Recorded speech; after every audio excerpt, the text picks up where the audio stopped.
IPL 2025 मध्ये मोठा बदल या दिवसापासून सुरू होणार IPL। तर मित्रांनो 14 मार्च आधी असे सांगितले जात होते की 14 मार्च पासून IPL होणार आहे, नंतर 23 मार्च पासून IPL होणार नाही असे सांगितले जात होते।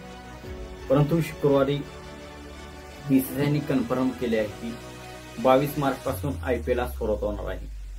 तर 22 मार्च पासून IPL सुरुवात होणार आहे आणि 25 मे रोजी IPL चा फायनल खेळवला जाणार आहे। तर IPL चा पहिला सामना हा कोलकाताच्या ईडन गार्डन स्टेडियमवरती खेळवला जाणार आहे।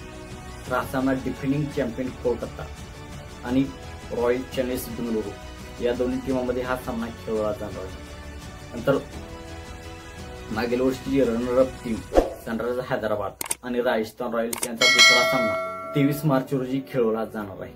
तर फायनल हा कोलकाताच्या ग्राउंडवरती खेळवला जाईल। कोलकाताच्या ईडन गार्डनवरती फायनल सामना खेळवला जाईल।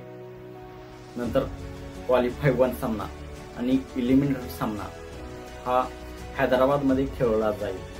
नंतर फायनल आणि क्वालिफाय 2 चा सामना हा ईडन गार्डन कोलकाताच्या मैदानावरती खेळवला जाईल। तर गुवाहाटीला यावर्षी सामने काही होऊ शकतात। तर गुवाहाटी आणि धर्मशाला या ग्राउंडवरती सामने खेळवले जातील। तर चेन्नई सुपर किंग्स आणि राजस्थान रॉयल्सचा सामना गुवाहाटी या स्टेडियमवरती खेळवला जाणार आहे। गुवाहाटी हे स्टेडियम राजस्थानचे दुसरे होम ग्राउंड असणार आहे। तर मित्रांनो 22 मार्च पासून IPL सुरुवात होणार आहे आणि 25 मेला IPL चा फायनल सामना होणार आहे। मित्रांनो आपणास काय वाटते यावर्षी IPL कोणती टीम जिंकेल? आपणास काय वाटते आपण कमेंट सेक्शन मध्ये सांगा। आणि मित्रांनो आपणास व्हिडिओ आवडला असेल तर व्हिडिओला एक लाईक आणि चॅनलवरती आपण नवीन असाल तर चॅनलला सबस्क्राईब करा आणि हा व्हिडिओ आपल्या जास्त मराठी बांधवांपर्यंत शेअर करा।